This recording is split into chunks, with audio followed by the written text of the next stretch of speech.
Downrange area is clear. You can keep your eyes and ears off. Time is your enemy when somebody comes into a school intent on hurting children and hurting staff members. The best that we can do to save children is to have somebody on the spot as close as possible to the point of attack. Presentation on your target. Visualize the red dot. We've had Columbine here and STEM school here and Platte Canyon here. Our school staff here should be the best trained in the country. 1, 2, 3 times. Visually and manually inspect the chamber. When schools make the decision to have armed security as a portion of their security team at school, we provide that annual training for those armed security teams. Stand by. Up.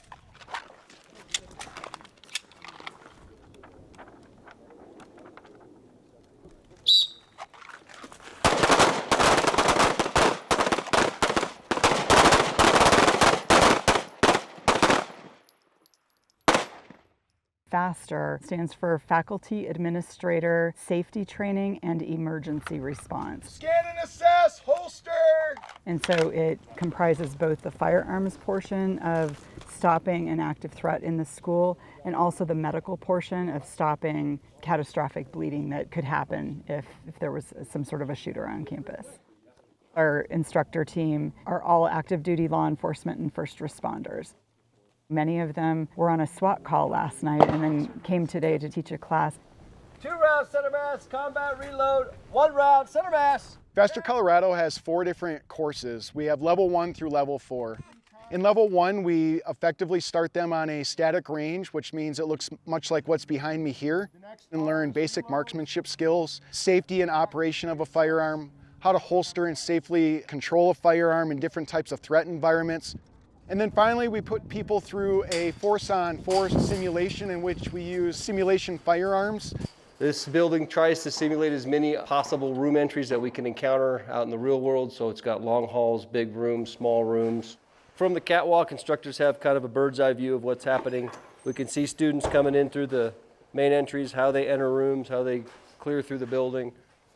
We try to mimic real life scenarios, so stuff that happens in the news. We try to find scenarios that will match the criteria and what they'll be seeing. 1 T-box shot in the head as quickly as possible, maintaining accuracy. Every time you come to a Faster class, one of the first things we do is have you qualify in the Colorado Post qualification. We shoot 27 rounds on a target from 1 yard all the way back to 25 yards. Stand by.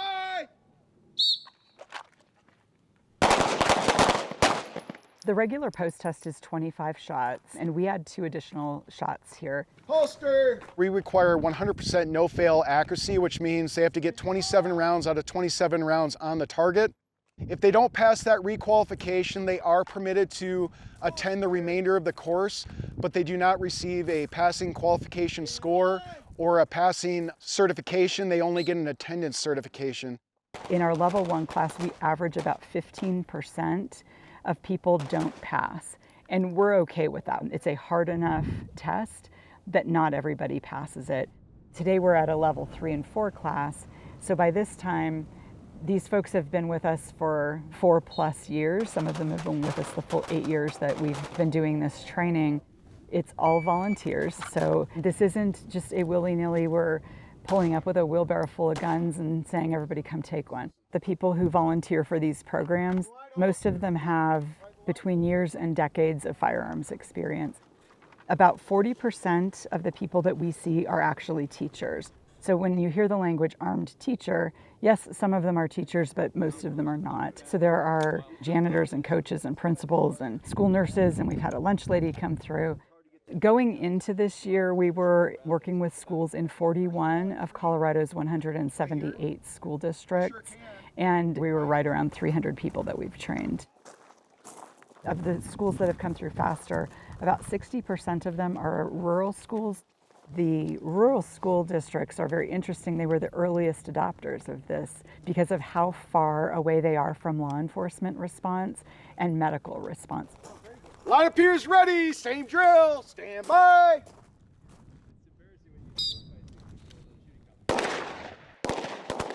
Typically in the rural setting is that you're under a county sheriff or you're under somebody's jurisdictions, but you have so many miles between the schools. God bless it what they're doing, but they could be on the other side of the county when something happens. Of our staff members, we had 17 of 60 full-time staff members that were carrying concealed. Being able to draw if necessary, I think allows people to understand that we don't have to wait for law enforcement, that we can do something immediately. Stand by. That's our goal, is to make schools look just like banks or places where people assume that there is somebody armed there. It should be the norm. It shouldn't be the exception.